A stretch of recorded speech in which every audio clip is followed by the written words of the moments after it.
I wear no pants. I wear no pants. I wear no, I wear no, I wear no, wear no, wear no pants. Perhaps you like the... You've found the writer's block. New worlds are we all concoct. Where fiction has a page and playwrights have a stage. Where poetry's allowed, non-fiction draws a crowd. And even devs can check their articles on deck. Is English not your first? We help fix grammar's worst. And every week or so, we host a chit-chat show. With guests and topics too, informing scribes like you. What's optional? The pants. But manners, not a chance. Non porto pantaloni. Well, I just want to welcome everybody to another episode of the Writer's Block Fictioneers webcast. As always, I am Andrei-C. I am a witness in support of the Writer's Block, as well as an aspiring author and, studying to be a lawyer. So I've got a whole lot on my plate. And why don't the rest of you guys introduce yourselves for everybody listening tonight? We'll start with Shane because technically he's on top of the list. From me. So, Shane, why don't you go ahead and introduce yourself, and we'll go down the list. Hey guys, it's Shane, also known as Abuse Boy. I'm just here to sit in and enjoy myself for a little bit. I really don't have much going on. Do the witness. I come in here to Writer's Block and I just say some random things to people and see what happens from there. Hi guys. Hello. Hi, Shane. I'll go next. I'm Geek. I am one of the poetry moderators in Poetry Workshop here on the Writer's Block. And I also write some nonfiction stuff on economics and some fiction stuff. All right, and I'm Jason Boo. I'm an aspiring writer and one of the mods on the nonfiction channel. Also geek, and most of my friends call me JB. Hi, I'm Pegasus Physics. I've been heading up the playwright workshop that's fairly new. Aspiring screenwriter. I guess maybe an aspiring novelist, the book on the back burner, but that's about it for now. I'm J.R. Hughes on Steemit, and I'm super tired of following that sexy satin voice of Pegasus Physics. I'm changing my name so I'm not last anymore. It's about time for you to have a name change. It's been We Should Be Writing for a while now, and I think you could probably do something else. We wouldn't hold it against you. I should be writing. There you go. That'd totally work. Indeed. That's all right. I'm going to switch back to Honest Andy coming up here soon. I can't think of how I stumbled onto that nickname, but man, is it solid. That's going to be my law firm name, Honest Andy, Legal Services. What? Because if you can't trust Honest Andy, who can you trust? It sounds like you sell used cars. And maybe I do. I sell tires out the back, really. Oh my God. I'm a law firm and I sell tires out the back. You'll have to get like Better Call Saul style law firm decor. Oh, it will be. It'll be terrible. It'll look like cheap and kitschy. And a billboard and a cable TV advertisement. I'm going to take down Alexander Shannara. I'm going to unseat him as the billboard king. That's my goal in life. Gotta have goals. You know, Andre, here in Austin, there's this billboard that we see. And I forget the lawyer's name, but he's known as the lawyer that rocks. And he's this guy and he just has dreadlocks. He's probably in his early 50s. He just has these dreadlocks. You're like, are you injured? Get the lawyer that rocks. I can see you pulling that off. 1-800 Honest Andy actually works. It does, doesn't it? That's what I'm saying. It's perfect. Oh, for those of you that aren't aware, who aren't from the South, there is a lawyer, a very famous lawyer, who is extremely well known in the Alabama, Georgia, and Florida area called Alexander Shannara. The joke with him is he literally has a billboard, I would be willing to bet, about every 5 to 10 miles on the interstates and within cities. So wherever you go in the South, chances are you will see an Alexander Shannara billboard many, many times during the course of your journey. The running joke is what keeps Alexander Shannara at night is empty billboards. Well, Rhonda is going to join us, but she can't really talk. Still not feeling well enough, but she'll be in a minute. Which is perfectly Yay! perfectly Yay. fine by me. We've got to take Well- care of our raccoon queen.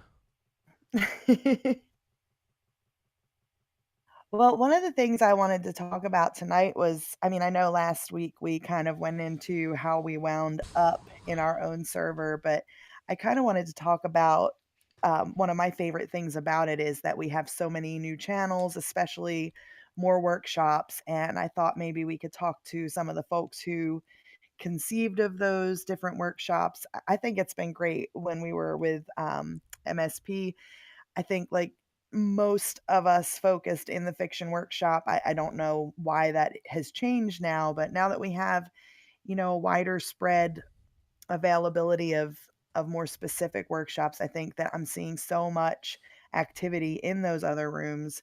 And I wanted the folks who conceived of them to be able to talk a little bit about why they brought those in and what they've been working on in there. So I know you said Jason has to go at some point. So maybe you and Jason could kind of talk about, I guess y'all did the nonfiction and the technical workshop. Yeah, we can definitely do that. sure. You go ahead, Jason. Talk what you want. Talk your piece, and then I'll pitch I in. don't know if I actually came up with the nonfiction or the technical. I just kind of landed there, being that I think part of my expertise on the technical side is all of the software and computer systems and that. So, but then lending that to nonfiction as well as stuff that we would do for technical journals or trying to do descriptive nonfiction or something like that. A lot of towards kind of fleshing out things where we need to have specifics or things that need to be researched or looked up. Yeah, my expertise really isn't with the tech pieces so much, which is where you come in because you have a lot more experience in that field than I do. But I cut my chops, or I cut my teeth on writing nonfiction. I mean, as implied in my name, most of my writing is oriented towards political theory, philosophy, and economics, and those tend to be very rigorous subjects to write about. I mean, you can kind of BS your way through it, but most of the rest of us are going to be pretty quick to jump down your throat about it. So I am actually a lot better at writing nonfiction than I am at writing fiction. So I went ahead and I didn't come up with the nonfiction workshop. I mean, I had the idea in my mind, but I think somebody else made the room. But I've since kind of that's kind of become my baby. But I like that we have that there because as much as we like to talk about how awesome the workshops are for fiction and poetry and the other styles of writing that we have, a lot of the content that goes on Steemit is in fact nonfiction. It's people talking about, oh well, I look at all these cool pictures I took. This is where I was, or hey, look at this cool thing that I found, or yada yada whatever. So there's a lot of content out there on Steemit that isn't really. It's not. I mean, it's a narrative, but it's nonfiction. It's not writing where style is necessarily as important as it is in fiction. So I'm very, very happy to be able to have a space where we can actually direct people who just want to improve their writing and the structure of their, regular day-to-day posts. I did an econ piece, a nonfiction piece last week, and was able to send it through the nonfiction workshop, which was awesome. I love doing that and feeling like, I got another set of eyes on my work before I posted it was awesome. Oh, and speaking of which, because I completely forgot to do this, way back when, I have set up a submission form. It's a Google Docs, it's a spreadsheet. So it's going to be the same kind of format that we have for the fiction workshop for the nonfiction workshop.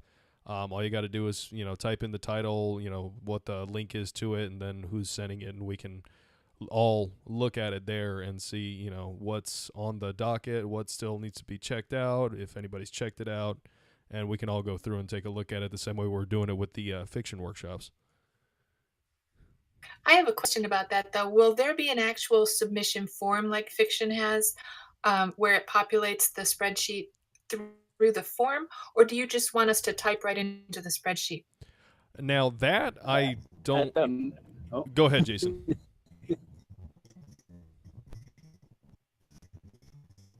Jason. I want to know where Jason is. He's on a train. It is where the robot wars are starting. Looking at working in Jason, you are breaking up so bad, man. You're breaking up so bad right now. He's doing more than breaking up. He's turning into an android. He's on a train in a tunnel. Yep. Did I lose it? Transformation complete. Yep. How's that? Am I back? Better. It's still kind of getting that weird sort of distortion going on. I don't know if I'm back, but He sounds like he's having brain surgery done on him while he talks. yeah, page. Oh man. He does sound like Muxybot. I'm so glad that Gmux mentioned it because that's what I'm thinking. Am I back? I'm still on 4G, so. Yes, you're back. There you we sound go. clear. Oh, there we go. So I was. I don't know if I missed or laughing come through, but I think we're trying to get a form set up so that you can present it or post it through the site, and then it'll show up in a doc, which would be a lot easier than having someone post it into that doc. So. Yeah, I agree. So I'm glad you're setting that up, and thank you for that. I had been meaning to ask you about that when somebody mentioned it to me last week. I didn't even cross my mind.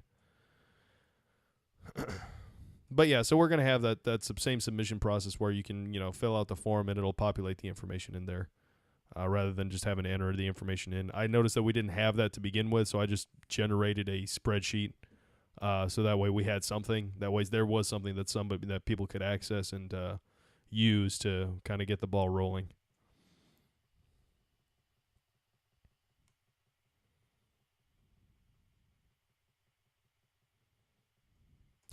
Now I know that myself, Geek, and Jess are both nonfiction writers, and that we've written pieces about economics and political philosophy and stuff like that. What about the rest of you guys?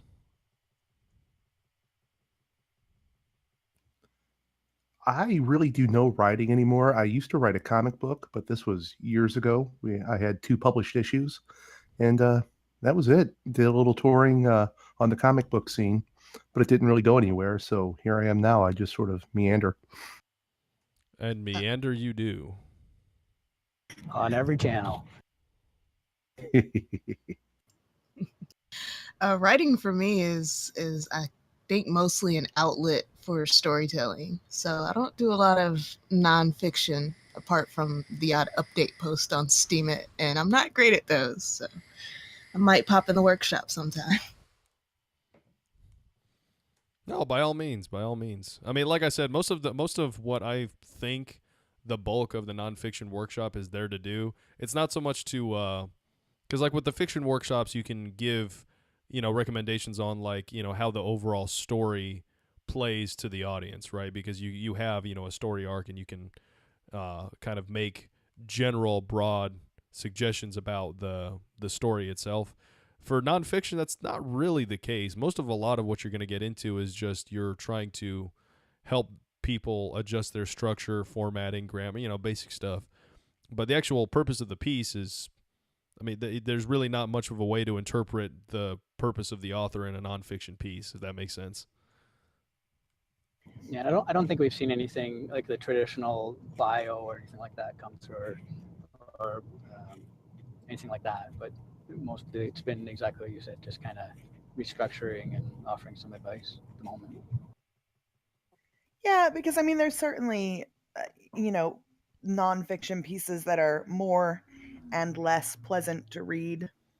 You see well, I mean, I would say the first thing is just having, basic grammar and punctuation down helps. I mean, I don't know about other people, but when there's a lot of those errors, it It makes it hard to distracts read. me.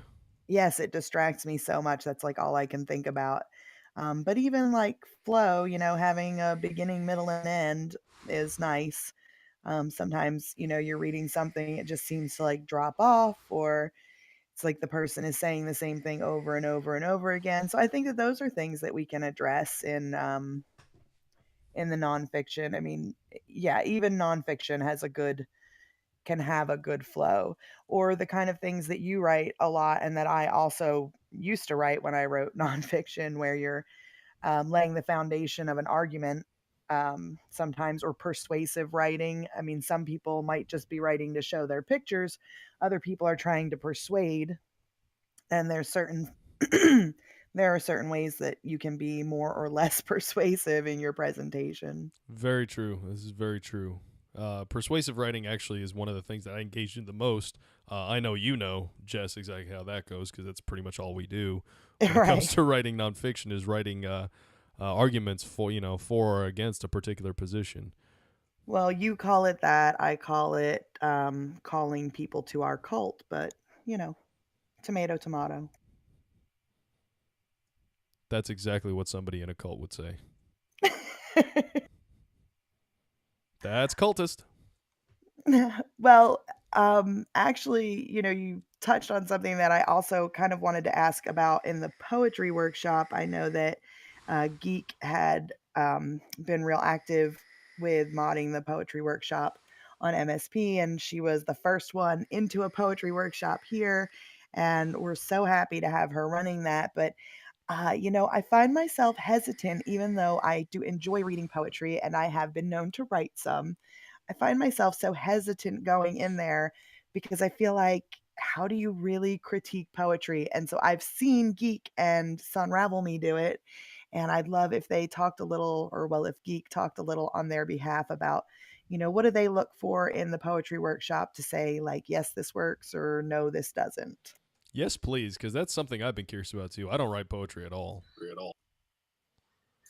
Yeah, well, I remember when we were back at MSP, there was the fiction workshop channel, and then there was a poetry channel.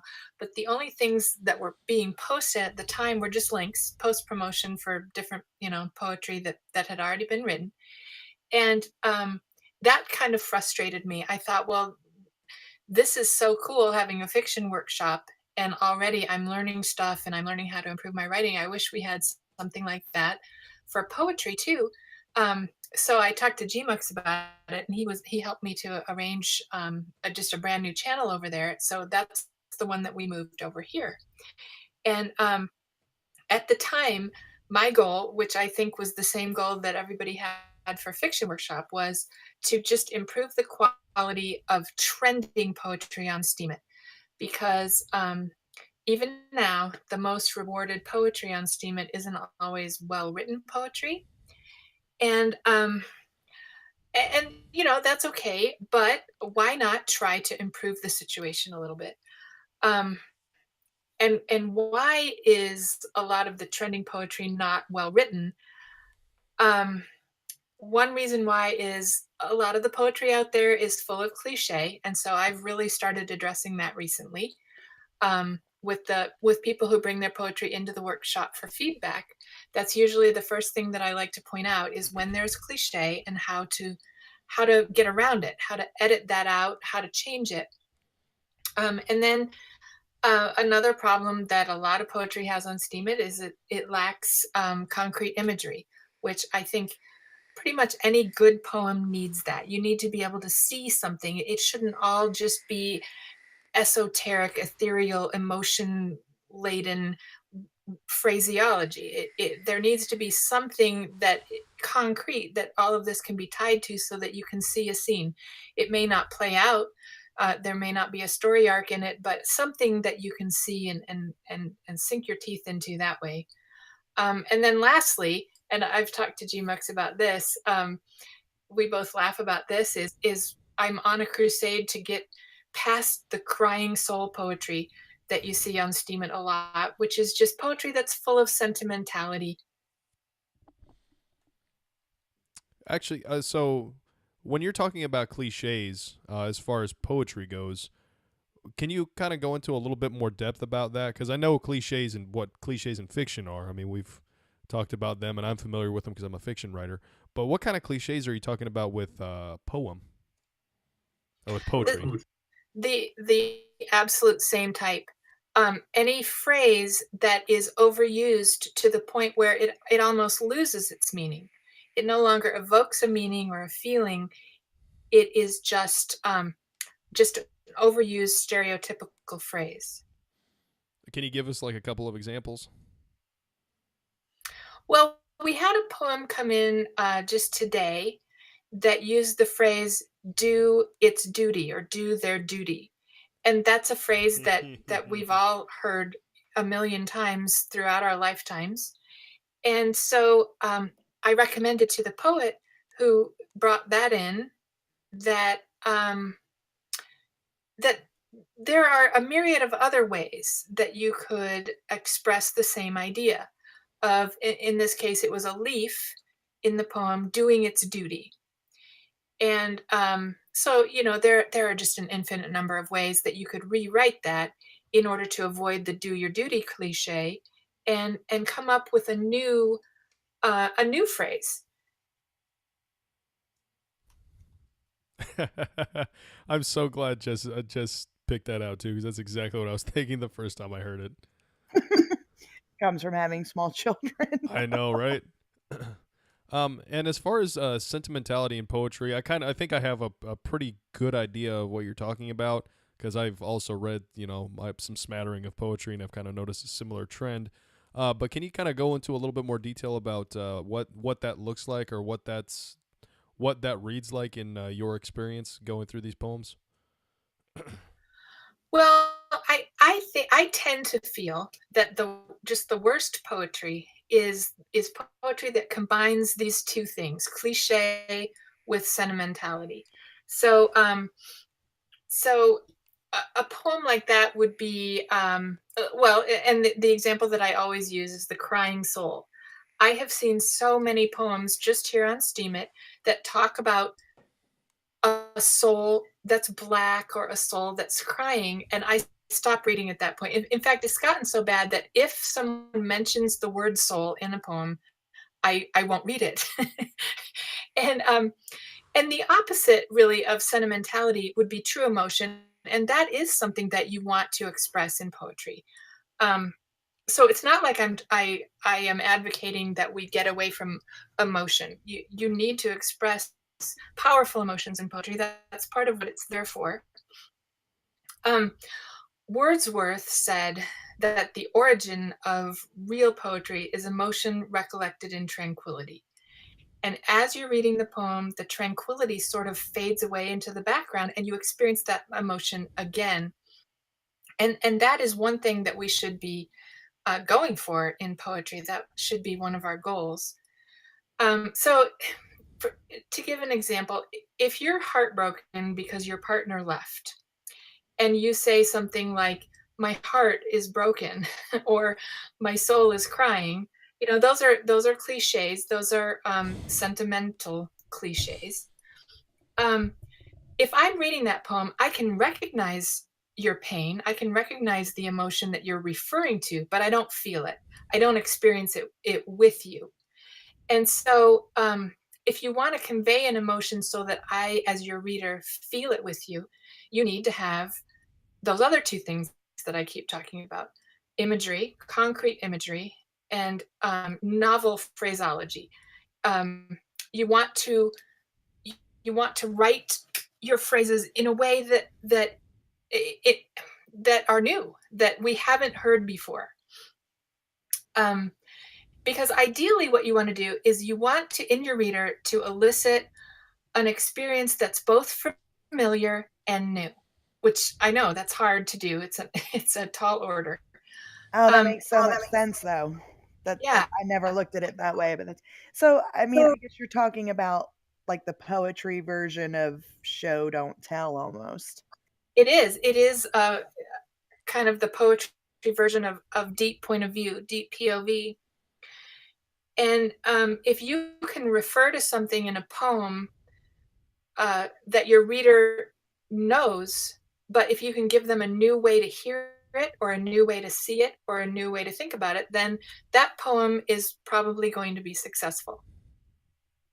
Here's a question I have for you, because it seems like this is just my observation, but I know when we're talking about writing fiction in the fiction workshop, we're trying to make it marketable. But it seems to me like, whereas with writing fiction, you don't want to take your approach to structure in too novel of a fashion. Like, there's certain conventions that you want to follow. It seems to me like for writing poetry, and this is just based on what you said, a novel approach to phrasing and structure is actually encouraged and is kind of the goal. Like, you want to have a new and different way of presenting this information to your reader, to your audience. Well, the term poetic license suggests that you should be able to do whatever you damn well please. So there is that. But however, there's a big caveat to that. There are so many very rigid, structured forms of poetry out there. And a good poet will look at those and try to work within them, and yet bring something new to that form, to that traditional form. If you can do that, that's also going to be considered successful poetry, if that makes any sense. There are, all sorts of rhyming schemes that you can utilize in a poem. And if you set one of those up, and you can decide what they are, there are traditional ones that you can look up and try to follow, or you can set your own, which I've done before. The rule there is that once you set up a scheme, you should follow it unless you have some reason to violate it. And a good reason to violate it would be to illustrate your state of mind, or the narrator's state of mind in the poem, with the violation of a rule that you yourself have set up. So that gets to be kind of psychologically fun. That is interesting. Yeah, absolutely. I've never really heard. I mean, my friend teaches English lit, and I'm not gonna lie, she hates poetry. And I like poetry, I do, but I don't really know anything about it. I mean, I'm kind of a fan of the old, like, fireside poets, and I like rhyming, and I like long, story poems, like the Lady Me of too. Shalott. Yeah, when I was little, my grandfather used to, from memory, recite long story poems like Robert Service stuff. Oh, wow. Facing the barroom floor and Mm. things like that. The cremation of Sam McGee. Yes. Yeah, and that obviously got into my head as a young age, and at a young age, and I tend to kind of spit those types of things out, um, myself, because that imprinted on me when I was little. But I suspect that for a lot of people who don't really enjoy poetry, it's because you do encounter a lot of bad poetry out in the world, just as a matter of course.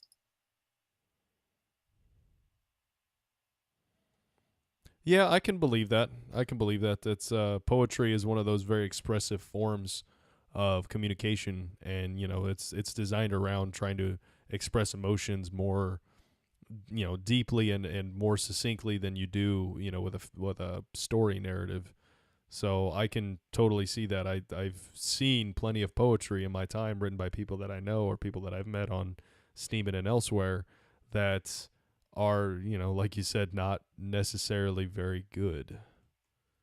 And I think that's My part of the rec- reason why it's turned me off to it, or why I'm not really all that interested in it as an art form.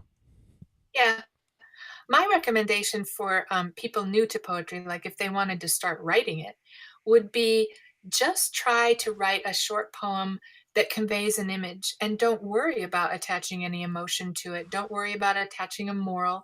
If you can just put together a few lines or a few stanzas that get across a beautiful image or an ugly image, whatever it is, as long as you get it across successfully, then I think that's a great place to start, because then you don't get tied up and invested in all of those emotions, because while emotions are important, they can also lead you down a lot of bunny trails in your writing.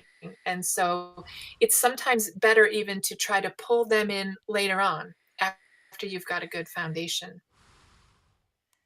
Well, I'm really glad that you got to tell us more about that. I love reading Geek's writing. I hate calling you Geek now that I know your name is Stephanie.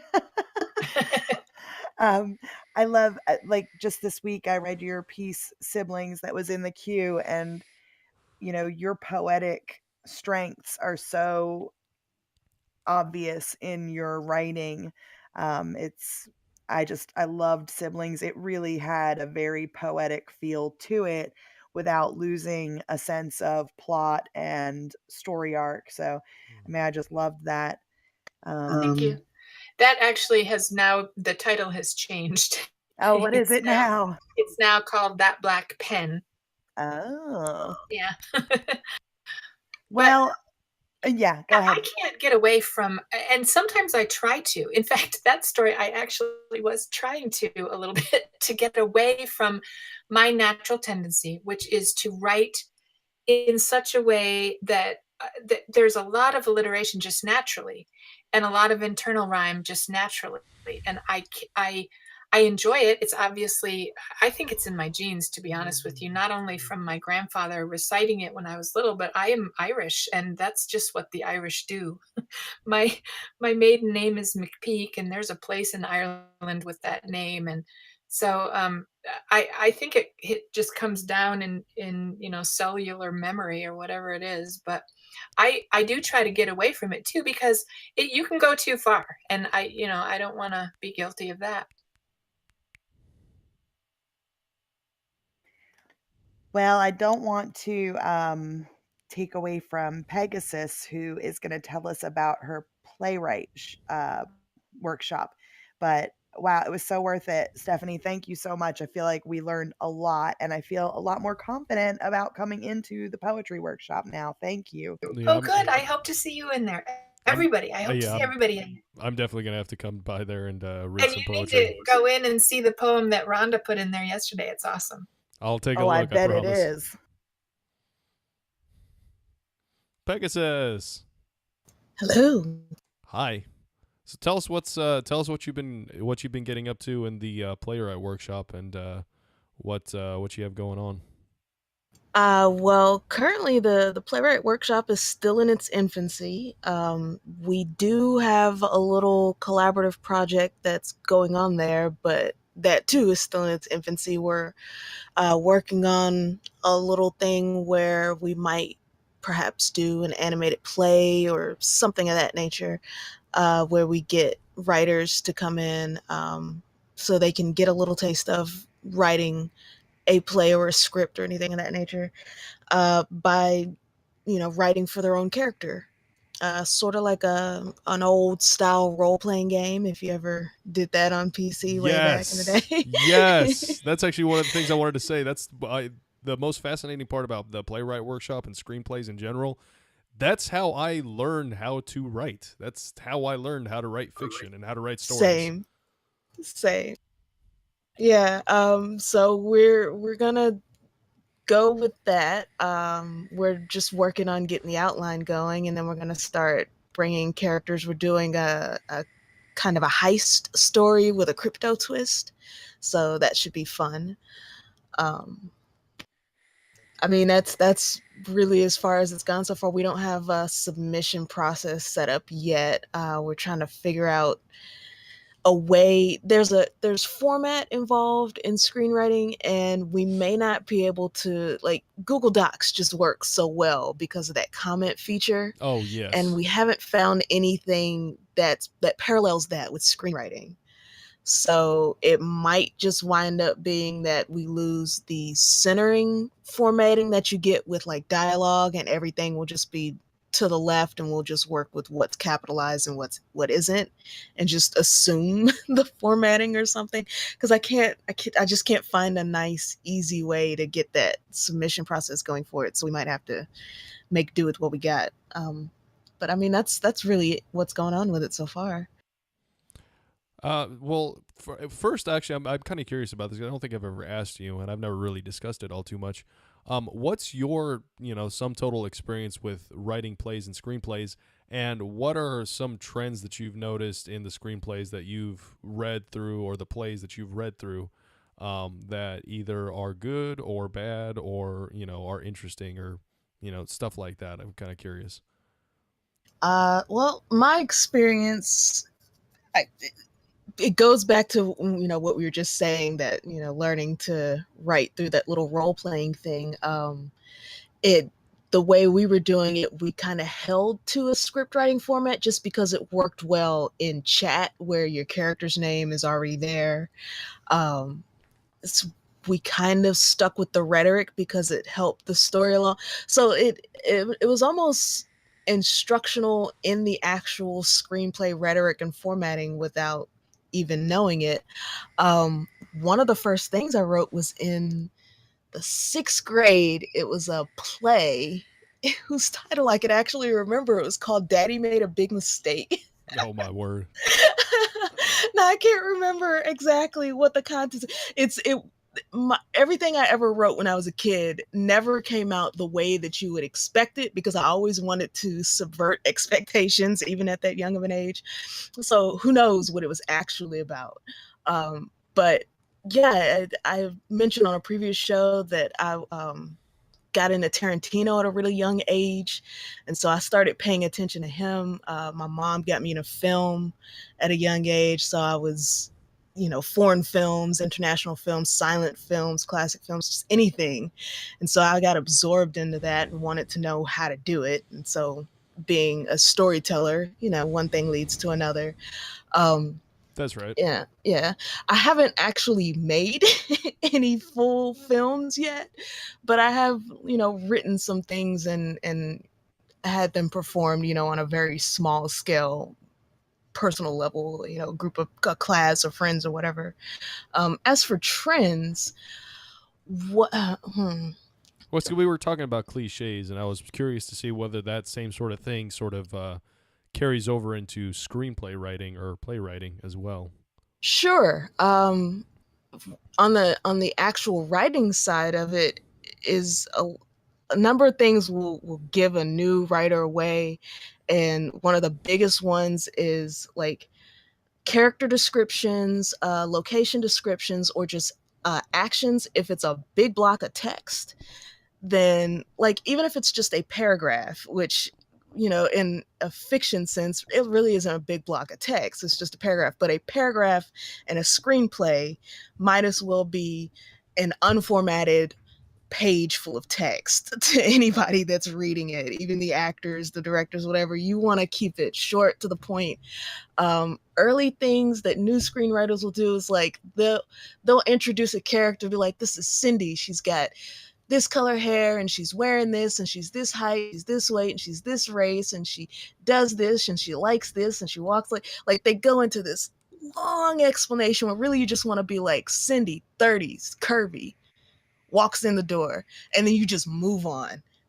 Yeah. Because and it's because you're trying to take into consideration that when the casting director has to cast Cindy, if you give them so much information, they're never going to be able to cast her, and as a result, they just won't make your screenplay.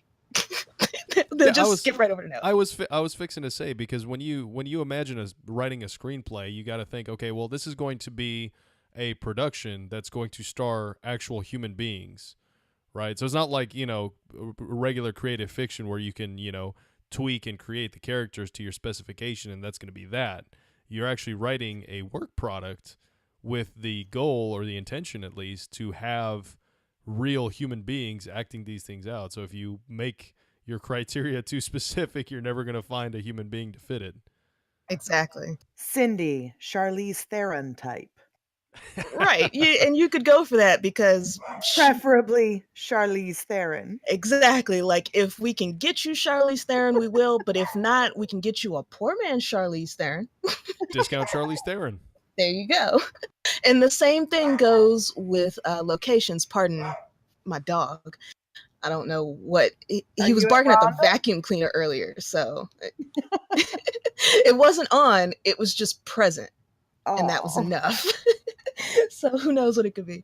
But yeah, Dogs are always welcome, Pegasus. right, of course. Another thing is locations. Is people will do the same treatment to locations, and if you get too specific or too detailed and you can't book that location, then you've cornered yourself.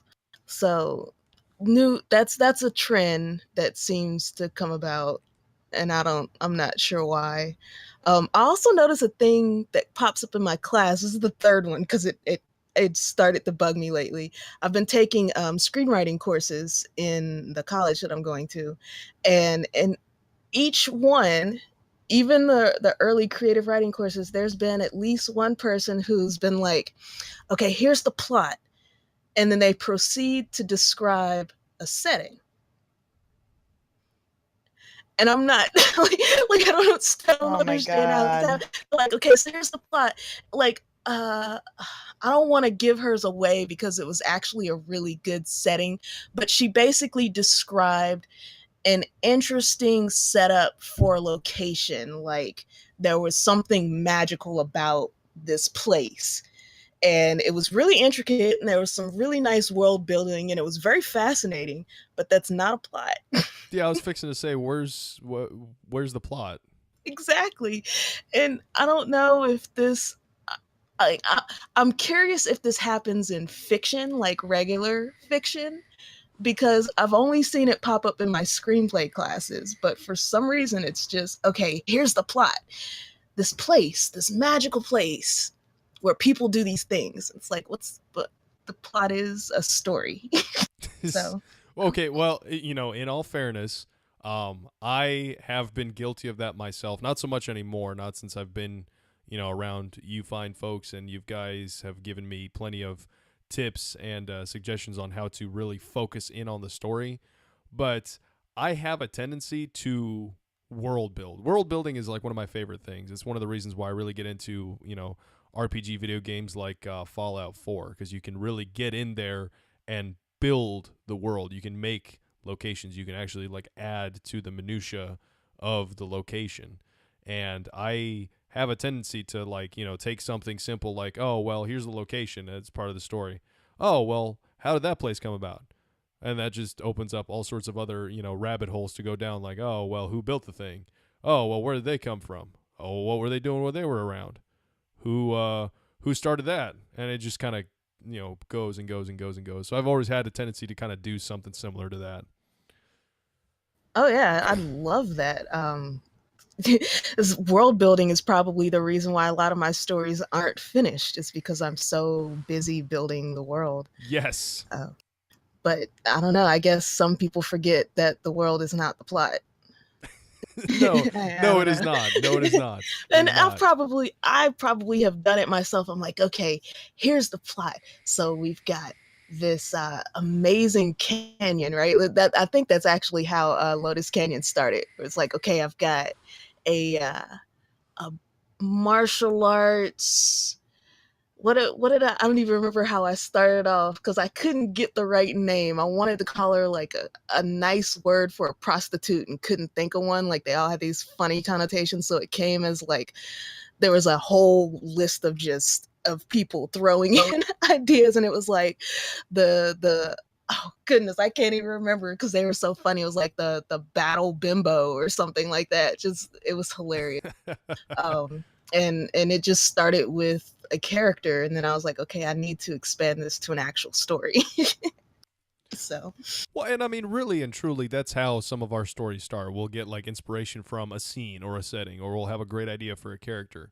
right. But it can't end there. Like that's a great place to start, but it can't end there. Right. But yeah, I mean, mostly it's just the mistakes that people make are treating screenplay writing like they're writing fiction. Um, it works if you're going to do a 100% independent production. You can go a little deeper into descriptions of things if you're like making a comic book and you need them to look a specific way, because then you're telling an artist what you want them to draw. That's kind of why I expanded from screenwriting workshop to playwright workshop, because a lot of them start with scripts, but then they sort of verge off in their own little way where there's a little bit of nuance. Like if you're writing a play, there's a little bit of a different way that you're writing, because you're writing for set designers as opposed to people who are picking locations. So I Right. wanted to encompass all of that. The other thing, because you kind of mentioned it with the comic books. I mean, nowadays you can make a film entirely in CG. Like you can use computer animation to do the whole thing. So I could see how getting in more detail in script writing, if that's your goal, if that's that's the medium that you're going to use, I could totally understand that. Right. And I wouldn't want to, exclude those particular people from the workshop, because I might want to do that myself. So I'm basically it's just selfish that I want to be inclusive to myself, because otherwise I would be, I wouldn't be able to submit some of the stuff I want to submit. And that's kind of why I started it, because I need feedback on my screenplays and I didn't know a lot of screenwriters, and so I was really hoping to just draw them to a workshop so that we could bounce off of each other. If we're all on Steam it, then we probably have similar goals. Well, I know I can give you free advertising, and I will. Oh, thanks. Advice though, like advice, feedback, that's the honey, because sometimes I get stuck. Like I get stuck on the weirdest thing in a screenplay. Like I want to write. I want it to, because you have to write it the way that the audience is going to see it. And so you have to see it in your head the way the audience is going to see it, and then find a way to articulate that clearly. And sometimes you just get stuck in, how do I write this? And it just helps to be able to speak to someone and get them to, I don't know, someone who isn't so close to the problem. So a workshop had to be a thing. Here's a question I have for you. When talking about screenplays, do you write in camera direction into the screenplay? Only if you are the director, or the I guess whoever the person.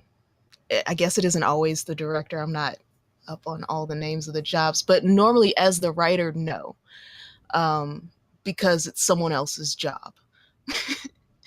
uh, you can imply, like there are ways that, like if you really want a specific shot, like if you want to make sure that they get a close-up of Judy's hands while she's opening a box, then you can say, we see Judy's hands as she, or don't say we see, because that's a little, but you could say Judy's hands open the box.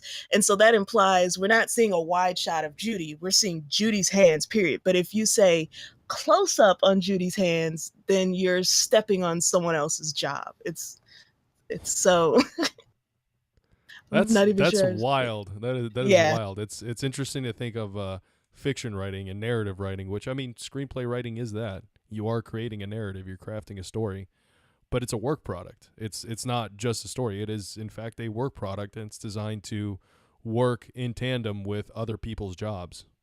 exactly. Even with dialogue, there's like a tight rule on parentheticals where it's like, little parentheses under the name of the dialogue, and it's like laughs or something like that. You can throw that in there, but you can't be too specific, because then you're stepping on the actor's job. So, and it's like that for every single portion. You don't want to get too deep with the settings, because there's already a set designer or someone who's going to pick out the locations. So you're just building a blueprint, but you're also, the storyteller. So it's a weird position to be in for like a screenwriter specifically, because you're building this blueprint and you want to have control over this vision and this story if it's your story, unless you're doing someone else's.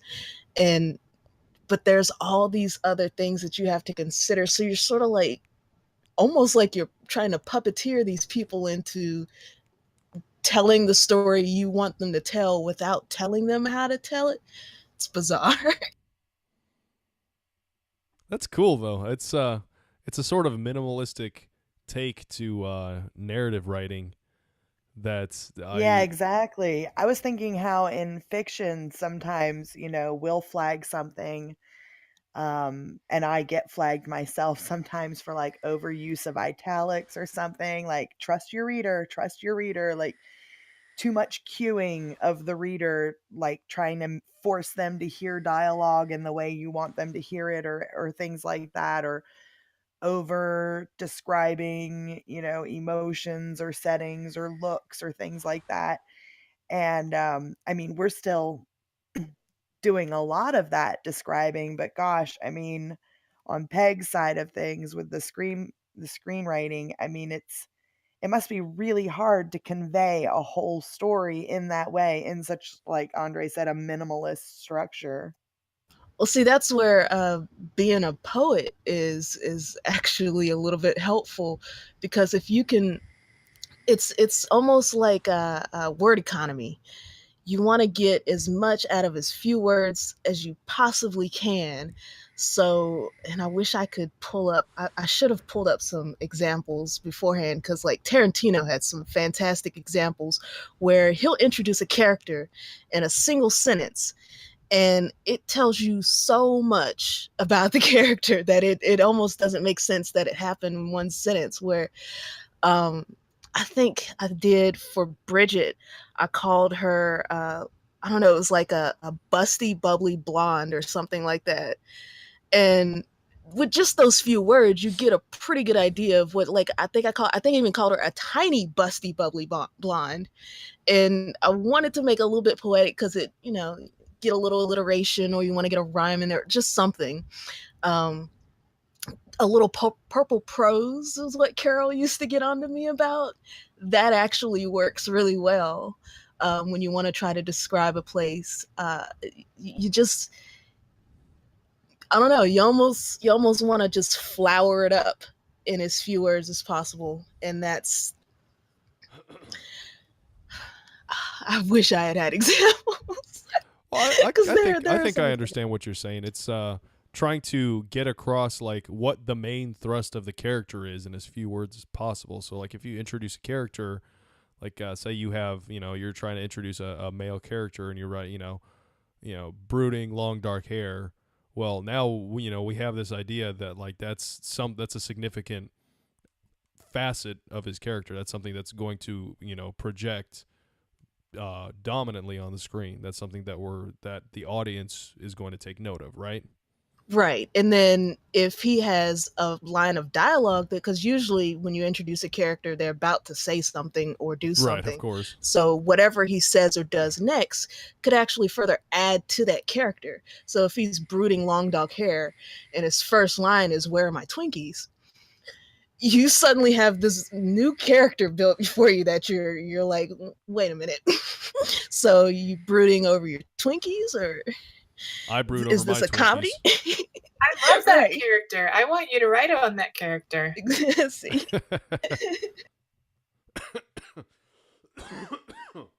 So yeah, Yeah.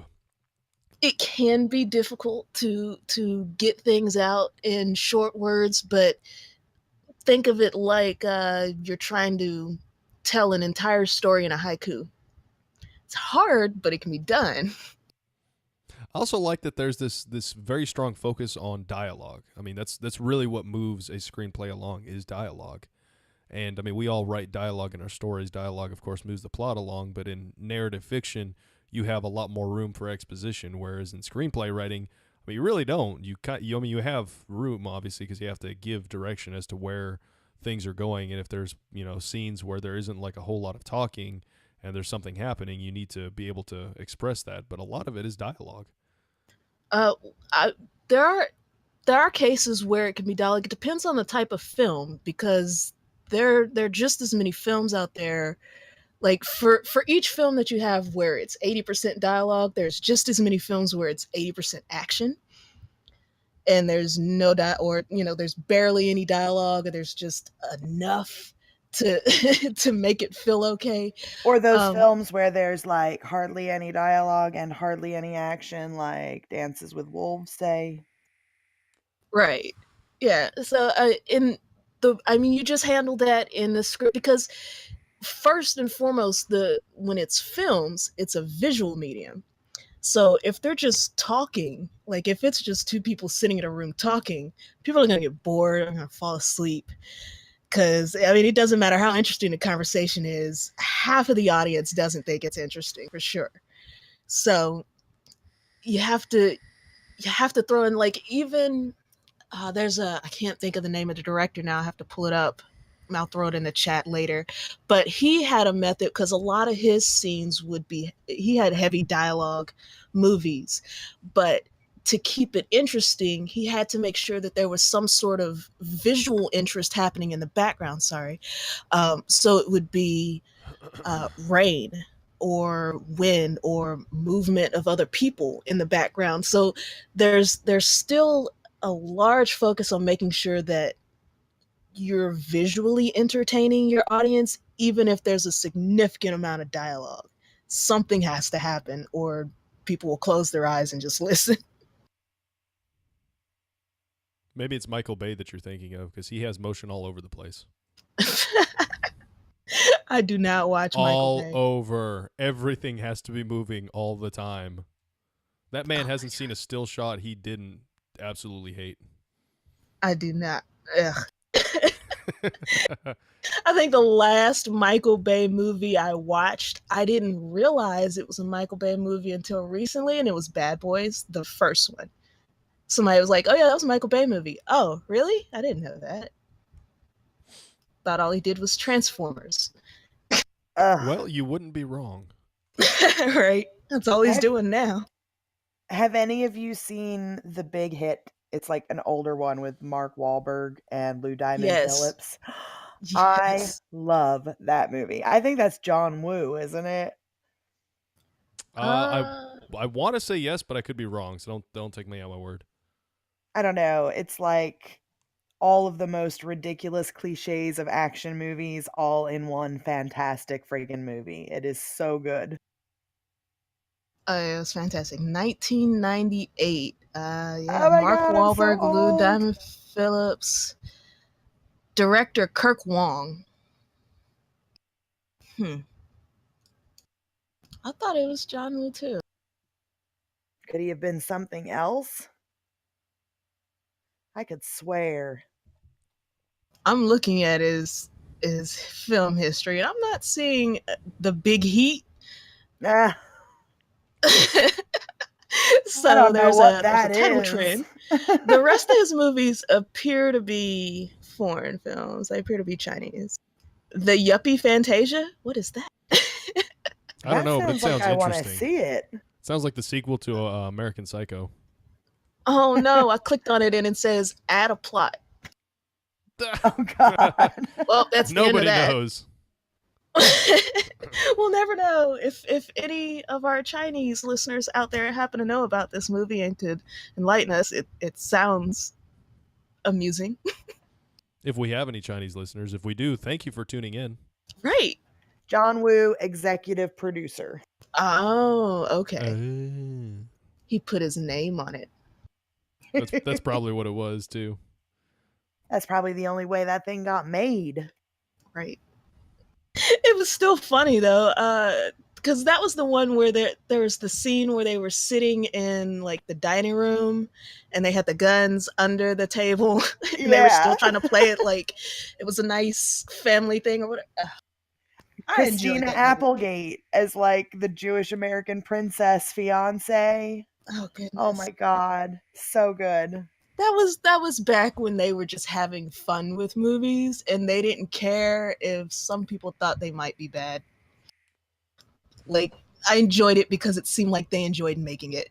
It was when Lou Diamond Phillips kidnaps the girl and he's trying to make her read the ransom note and he's misspelled a bunch of shit. Oh God. And she's like reading it the way he misspelled it. And he's send $1 million. Oh my goodness. It was just so great. So great. If anybody who has not seen The Big Hit, Get out there and see it. It is so worth it. It's the movie that made Mark Wahlberg think he could keep being an actor. Damn. Solid burn. Oh, I'm sorry. I don't mind Mark Wahlberg. If you enjoy action films, you'll like it for the action. And if you think action films are stupid and overdone, you'll love it for the way it pokes fun at the genre. Yeah, he really was perfectly cast for it because he was like a hitman with a conscience, and it like made him sick, so he was constantly drinking Pepto-Bismol. It was just hilarious. His sad face way of acting was just perfect for the role. So Yes. I don't know, it was great. I love 90s movies. Yeah. Well, gosh, I guess we've managed to bring it in close to an hour. I don't know. Anybody else got things on their mind they'd like to bring up? Well, we are doing a contest in Poetry Workshop for 30 SBD grand prize, one winner only. So we're inviting submissions for poetry that celebrates Sir Cork's new initiative called You Are Hope. Oh, awesome. Yes. That's awesome. That is a great way to get the word out. Can somebody post Sir Cork's link in there? I'm sure he's got a post about it, right? I posted something today. Let me go look for that, and I'll link it. Perfect. And send it to me so I can put it in the show notes. Anything else? Anything else anybody want to talk about? I mean, we're kind of on our own schedule because we have our own server, so don't have to worry about subbing people in. I absolutely will be posting tomorrow for our new conflict prompt contest now that my husband has left the horrible job. I don't believe starting you. a new one. He's starting a new one. I'm less stressed myself. So I will get that post up tomorrow and we'll get back to our conflict prompts because they are fun. They are, and I promise. Which conflict is it going to be this time? Man versus man, or person versus person, or woman versus woman, or whatever. Okay, so that's the one that we're human. on right now. Okay. Yep. All right, I'll have to come up with something good, maybe. If I can ever write any other posts that I plan on putting out. All right, well, I think this has been a wonderful episode. I'm glad that we all got a chance to talk about and explain our different workshops, especially the poetry and the screenwriting workshops. I'm very, very happy that we have them here and that you guys have your own spaces to hash things out and, have creative conversations about these particular genres, because I don't think they have the kind of representation that you see for, just plain Jane fiction writing. I was also very, very happy to talk about the nonfiction workshop, and I hope we get some more submissions through there, because I'm always interested in getting people to improve their writing and improve the overall quality of the work on Steemit.